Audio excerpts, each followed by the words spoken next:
എല്ലാവർക്കും എൻ്റെ ചാനലിലേക്ക് സ്വാഗതം.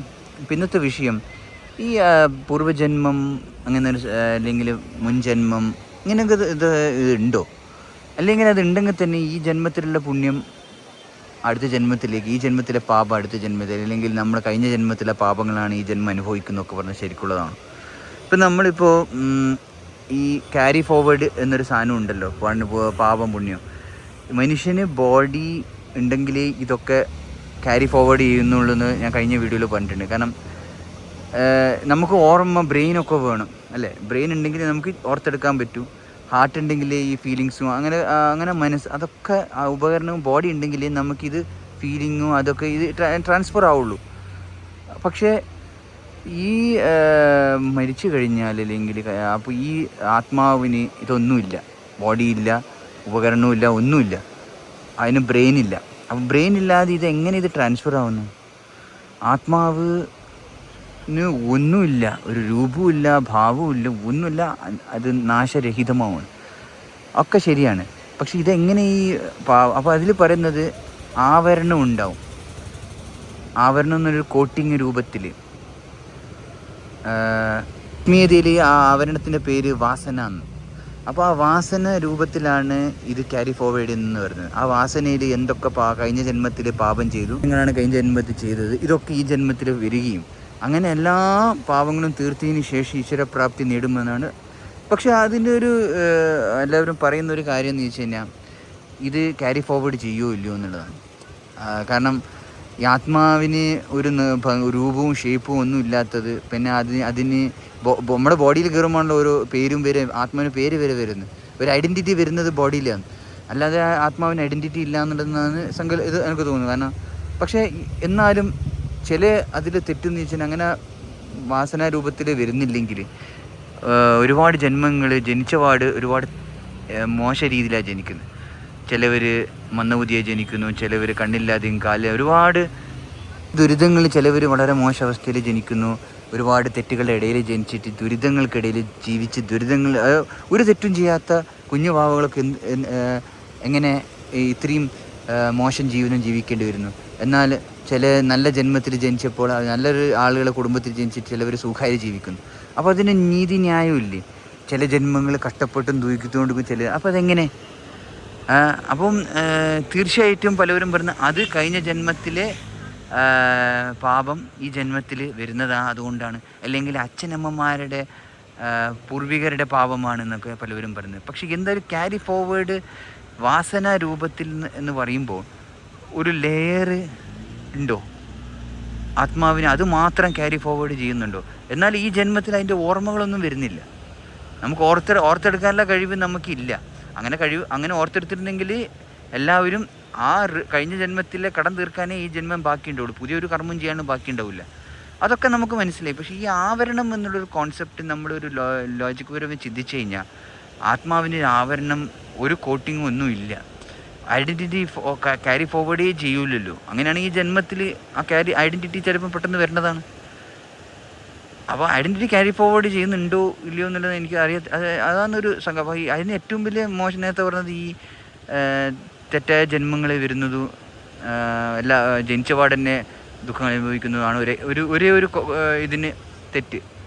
ഇതിനൊരു ഡിഫെൻഡ് ചെയ്യുന്നത് അതുകൊണ്ടാണ്. അപ്പോൾ അതിന് എനിക്ക് തോന്നുന്നത് ഈ ആവരണം ഉണ്ടോ ഇല്ലയോ എന്നുള്ളത് നമുക്ക് ചിന്തിക്കാൻ പറ്റില്ലല്ലോ.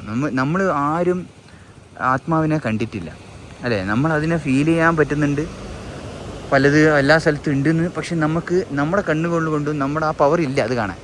അപ്പോൾ അതിന് വാസന ഉണ്ടോ ഇല്ലയോ എന്നുള്ളത് നമുക്കത് അറിയത്തില്ല.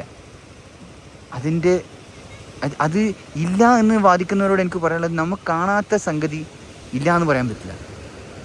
ദൈവമില്ല എന്ന് ഒറ്റയടിക്ക് പറയാൻ പറ്റില്ലല്ലോ. കാരണം നമ്മൾ ദൈവത്തെ കാണുന്നില്ല എന്ന് കരുതിയിട്ട് ഈ പ്രപഞ്ചത്തിലൂടെ, നമ്മളെ കാറ്റിലൂടെ ഒരുപാട് തരംഗങ്ങൾ പോകുന്നുണ്ട്. മൊബൈൽ തരംഗങ്ങൾ നമുക്ക് കാണുന്നില്ലല്ലോ. മൊബൈൽ തരംഗങ്ങൾ പോകുന്നില്ല എന്ന് പറയാൻ പറ്റും. ഞാനിപ്പോൾ സംസാരിച്ച് നിങ്ങളുടെ മുമ്പിലൂടെ പല തരംഗങ്ങളും പോകുന്നുണ്ട്. കാണാത്ത അദൃശ്യ അൾട്രാ വയലറ്റ് കിരണങ്ങൾ വരെ പാസ് ചെയ്യുന്നുണ്ട്. മൊബൈൽ തരംഗങ്ങൾ പോകുന്നുണ്ട്, പലതും പോകുന്നുണ്ട്. അത് നമുക്ക് കാണുന്നില്ല. പക്ഷെ അത് ഇല്ല എന്ന് പറയാൻ പറ്റുമോ? അതേപോലെ തന്നെ ഈ പറയുന്ന ആത്മാവിന് ഇല്ല എന്ന് പറയാൻ പറ്റില്ല. ആത്മാവുണ്ട്, നമുക്ക് കാണുന്നില്ല, നമ്മുടെ കണ്ണുകൊണ്ട് കാണാൻ പറ്റില്ല. അപ്പോൾ ആ കാണാത്ത സംഗതിയിൽ എന്തൊക്കെയുണ്ട്? പിന്നെ ഒന്ന് ചിന്തിച്ചാൽ നിങ്ങൾക്ക് മനസ്സിലാവും, ഉണ്ടോ ഇല്ലയോ എന്നൊരു അങ്ങനെ ഇപ്പോൾ സയൻസ് പരമായിട്ട് ചിന്തിക്കുകയാണെങ്കിൽ ബ്രെയിന് അല്ലെങ്കിൽ ഒരു ചിപ്പ് അല്ലേ, മെമ്മറി കാർഡ് ഇതൊക്കെ ഉണ്ടെങ്കിൽ നമുക്ക് സാധനം റെക്കോർഡ് ചെയ്യാൻ പറ്റും. ഒരു ജന്മത്തിൽ ചെയ്ത പുണ്യപാപം റെക്കോർഡ് ചെയ്യണമെങ്കിൽ ഒരു ആത്മാവിന് വാസന രൂപത്തിലൊരു ചിപ്പ് ഉണ്ടോ, ഒരു മെമ്മറി കാർഡ് ഉണ്ടോ എന്ന് വരെ പലവരും ചിന്തിക്കൂലേ. ആ അതിന് ശരിക്കും പറഞ്ഞാൽ അത് അങ്ങനെയാണ് അത് സൂക്ഷിക്കുന്നതിന് നമുക്ക് ചിന്തിക്കാൻ പറ്റൂല. അത് ചെയ്യുന്നുണ്ടാവും, അത് നമുക്ക് കാണാൻ പറ്റില്ല എന്നേ ഉള്ളൂ.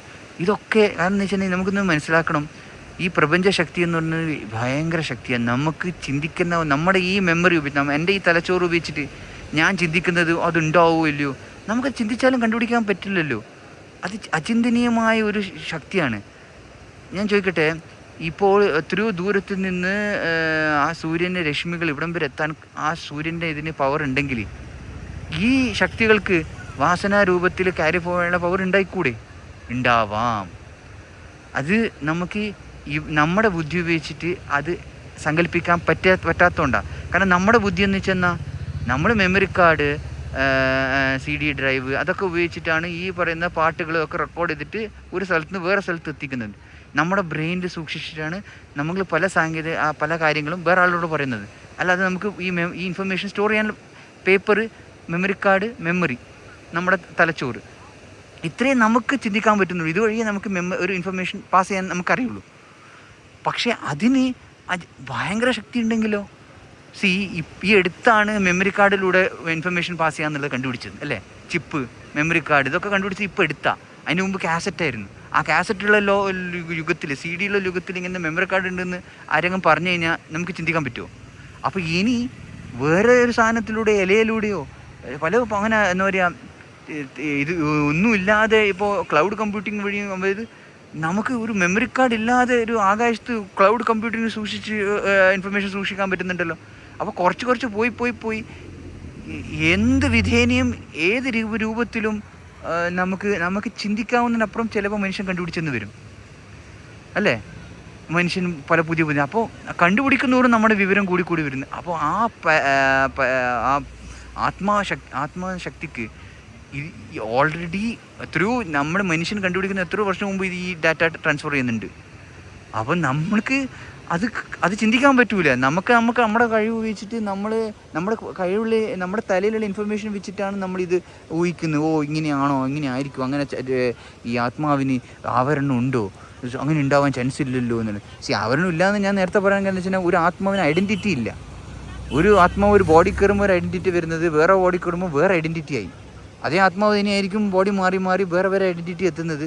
അപ്പോൾ ഒരു ആവരണത്തിന് ഐഡൻറ്റിറ്റി മാറി, അങ്ങനെ ഒരു ഇത് വെച്ചിട്ട് ഞാൻ പറയാണ്. പക്ഷെ അതിനൊക്കെ നമുക്ക് ചിന്തിക്കാൻ പറ്റുന്നതിനപ്പുറം അതിൻ്റെതായ വഴിയുണ്ടാവും. നമുക്കറിയില്ല അതിന് കറക്റ്റായിട്ട് എങ്ങനെ ഒരു ജന്മത്തിലുള്ള പുണ്യപാപം വേറെ ജന്മത്തിലേക്ക് ആക്കണം എന്നുള്ള അതിന് വേറെ മാർഗം ഉണ്ടാവുമായിരിക്കും. അൺലിമിറ്റഡ് ആയിട്ടുള്ള അതിനൊരു പവറുണ്ട്. കമ്പ്യൂട്ടറിൻ്റെ ആ മെമ്മറി സ്റ്റോർ ചെയ്യാനുള്ള പവർ ആ ശക്തിക്കുണ്ട്. നമ്മളൊക്കെ ഉണ്ടാക്കിയ ശക്തി എന്ന് വെച്ചാൽ അത് ചില്ലറ ശക്തിയല്ലല്ലോ.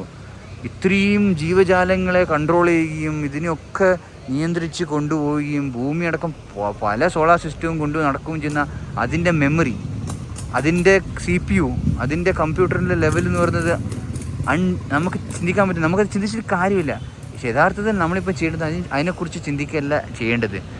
നമ്മൾ ഈ ജന്മം എന്തിനാണ് വന്നത്, അത് ജീവിച്ച് തീർക്കുക, പോവുക. ഇതിൻ്റെ ഒരു കാര്യം എന്ന് വെച്ചാൽ ഈ ചിന്തിച്ചിട്ട് ശരിക്കും കാര്യമില്ല എന്നാണ്. അതാണ് കാരണം. പുണ്യപാപത്തിൻ്റെ കണക്കൊന്നും നോക്കിയിട്ട് ഇനി കാര്യമില്ല. പുണ്യം ഈ പ്രാവശ്യം കൂട്ടിയിട്ട് അടുത്ത ജന്മം എന്താവാൻ പോകുമെന്ന് നമുക്കറിയില്ല. ഏത് സാഹചര്യത്തിൽ ജനിക്ക് ചിലപ്പം ആ പുണ്യം കൂടാം കുറയാം. അത് സോ ഡോണ്ട് ബോദർ അബൌട്ട്. നമ്മൾ അതിനെക്കുറിച്ച് ചിന്തിക്കണ്ട എന്നാണ് എൻ്റെ ഇത്. നമ്മൾ ഇന്ന് ഈ റോൾ എന്ന സയൻറ്റിസ്റ്റ് ആണോ, എഞ്ചിനീയർ ആണോ, എന്ത് റോളാണ് ഈ ജന്മം, ആ റോൾ അങ്ങ് ചെയ്യുക, കറക്റ്റായിട്ട് ചെയ്യുക. അതല്ലേ എല്ലാ മതഗ്രന്ഥങ്ങളും പറഞ്ഞ ഡ്യൂട്ടി കറക്റ്റായിട്ട് ചെയ്യാൻ. ഡ്യൂട്ടി ഉണ്ട്. ഓരോ ജന്മങ്ങൾക്കും അതിൻ്റെതായ ഉദ്ദേശമുണ്ട്. എന്തിനാണ് ഈ ലോകത്ത് വന്നതെന്ന് ഉദ്ദേശമുണ്ട്. അപ്പോൾ there is something beyond our thought. അതായത് നമ്മളെങ്ങാട്ടി മുകളിൽ എന്തോ ഒരു കഥയുണ്ട്. ഓരോ ജന്മങ്ങൾ എന്തിനാണ് ഓരോ ആളുകൾ ഈ ലോകത്ത് വരുന്നത്, എന്താണ് അവരുടെ ഡ്യൂട്ടി, അതൊക്കെ ചെയ്ത് പോവുക. We don't think about the future, we don't think about the past. Better. കാരണം ചിന്തിച്ചിട്ട് കാര്യമില്ല. അതെന്തായാലും നമ്മുടെ ബ്രെയിനിൽ നമുക്ക് അത്ര വലിയ സാധനം കണ്ടുപിടിക്കാൻ പറ്റില്ല. അത് ചിന്തനീയമായ സാധനമാണ്. അപ്പോൾ നമ്മൾ എന്ത് ചെയ്യും, നമ്മളിങ്ങനെ പക്ഷെ ഇങ്ങനെ ചിന്തിക്കുന്നതുകൊണ്ട് കുറച്ചൊരു മനസ്സിന് നമുക്ക് ക്ലാരിറ്റി മനസ്സിലാവും, നമുക്ക് അഹങ്കരിക്കാതിരിക്കും. അതാണ് ഇങ്ങനത്തെ ചിന്തകളെ കൊണ്ടുള്ള ഗുണം എന്ന് വെച്ച് കഴിഞ്ഞാൽ നമ്മളിതൊന്നും അഹങ്കരിക്കണ്ട. നമ്മൾ വലിയൊരു സയൻറ്റിസ്റ്റ് ആണെന്നും വലിയൊരു സാധനം ഈ ലോകം മുഴുവൻ കൺട്രോൾ ചെയ്യാമെന്നുള്ളതാണെന്നും ഒന്നും അതിൻ്റെ ആവശ്യമില്ല. നമ്മൾ ചെയ്യുന്നത് പുണ്യമാണോ ഭയങ്കരമാണോ അതൊന്നും നമ്മൾ whatever we think, whatever our heart says, ഹൃദയം പറയുന്നത് അതിൻ്റെ ഉള്ളിൽ ആത്മാവ് പറയുന്നത് തന്നെയാണ്. ആ ആത്മാവ് പറയുന്നത് ചെയ്യുക. നീതി, ന്യായം, തെറ്റ് ഇതൊക്കെ മനുഷ്യനുണ്ടാക്കി വെച്ചത് നമ്മളെല്ലാവരും മൃഗങ്ങളുടെ സ്വഭാവത്തിൽ നിന്ന് കുറച്ചെങ്കിലും മനുഷ്യ സ്വഭാവത്തിലേക്ക് വരാൻ വേണ്ടി, നല്ലവനാവാൻ വേണ്ടി. കാരണം എല്ലാവരും തോന്നിയ രീതിയിൽ പ്രവർത്തിച്ചെന്ന് ആലോചിച്ച് നോക്കും അല്ലേ? എല്ലാവരും തോന്നിയ രീതിയിൽ പ്രവർത്തിച്ച് അപ്പം ഈ ലോകം മൃഗങ്ങളുടെ ലോകമായി മാറൂലേ, മൃഗീയതയായിരിക്കൂലേ, അവനവൻ വെട്ടിക്കൊല്ലൽ മാത്രം. അപ്പോൾ കുറച്ചുകൂടി നല്ല കർമ്മം ചെയ്യാൻ വേണ്ടി നമ്മുടെ പൂർവ്വ ആചാര്യന്മാർ കണ്ടുപിടിച്ച മാർഗ്ഗമാണ് പുണ്യ പാപ. അത് ചെയ്താൽ നല്ലത്, പുണ്യം കിട്ടും. അത് ആ ജന്മം നന്നാവാൻ വേണ്ടിയിട്ടാണ്. ബാക്കി കഴിഞ്ഞ ജന്മത്തിൻ്റെ കണക്കും മുൻ ജന്മത്തിൽ വരാൻ പോകുന്ന ജന്മത്തെ കണക്കൊക്കെ വിട്, അതിലൊന്നും കാര്യമില്ല എന്നാണ്. കാരണം നമുക്കത് ചിന്തിക്കാൻ പറ്റുന്നില്ല, എങ്ങനെ ക്യാരി ഫോർവേഡ് ചെയ്യുന്നുണ്ട്, നമുക്കത് ആലോചിക്കാൻ പറ്റുന്നില്ല. കാരണം അതിൻ്റെ മേലെയാണ് അതിൻ്റെ പവർ. അതെങ്ങനെയാണ് ട്രാൻസ്ഫർ ചെയ്യുന്നത് നമുക്ക് കണ്ടുപിടിക്കാൻ പറ്റുന്നത്. നമ്മൾ ഓരോ സ്റ്റെപ്പായിട്ട് മെമ്മറി കാർഡ് എത്തി, ഇനി അടുത്ത ട്രാൻസ്ഫർ ചെയ്യുന്ന മെത്തേഡ് ഇങ്ങനെ കണ്ടുപിടിച്ച് വരുമ്പോഴത്തേക്ക് ആ ലെവലൊന്നും എത്തൂലെന്ന്. അപ്പോഴത്തേക്ക് ഈ ദിനോസർ യുഗത്തിലുണ്ടായ മനുഷ്യർ ചിലപ്പം പലതും കണ്ടുപിടിച്ചിട്ടുണ്ട്. എന്തായി അവരുടെ കാര്യം? എല്ലാം നശിച്ചു.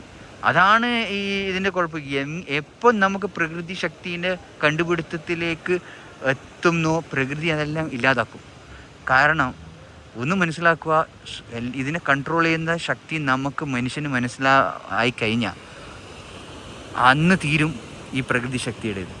മനുഷ്യൻ പ്രകൃതി ശക്തിൻ്റെ മേലെ ആയിക്കഴിഞ്ഞാൽ അവൻ മനുഷ്യ ദൈവമായിട്ട് മാറി. അത് ഒരു പ്രകൃതി ശക്തി, അത് പ്രകൃതി നാശത്തിലേക്കാണ് വരിക, പ്രകൃതി നശിക്കും. അതുകൊണ്ട് അതിനെക്കുറിച്ചൊന്നും ചിന്തിക്കേണ്ട. നമ്മുടെ ഡ്യൂട്ടി ചെയ്തു പോവുക. പുണ്യ പാപം എന്തെങ്കിലും ആയിക്കോട്ടെ, അത് നമുക്ക് ഫ്യൂച്ചർ ജനറേഷനും ഈ ജന്മത്തിൽ പുണ്യം ചെയ്തു കഴിഞ്ഞാൽ സുഖമായിട്ട് ജീവിക്കാം. അതാണ് നല്ല പുണ്യകർമ്മം ചെയ്യാൻ പറയുന്ന കാരണം എന്ന് വെച്ച് കഴിഞ്ഞാൽ സുഖമായിട്ട് ജീവിക്കാൻ പറ്റും. ഇല്ലെങ്കിൽ നശിച്ച് ജീവിക്കേണ്ടി വരും. അപ്പോൾ നല്ല കർമ്മം ചെയ്തു കഴിഞ്ഞാൽ നല്ലത് സംഭവിക്കും എന്നുള്ളൊരിത് കഴിയുന്നത്ര നമ്മൾ സുഖമായിട്ട് ജീവിക്കാം. അതാണ് അതിൻ്റെ കാര്യം. ഓക്കെ.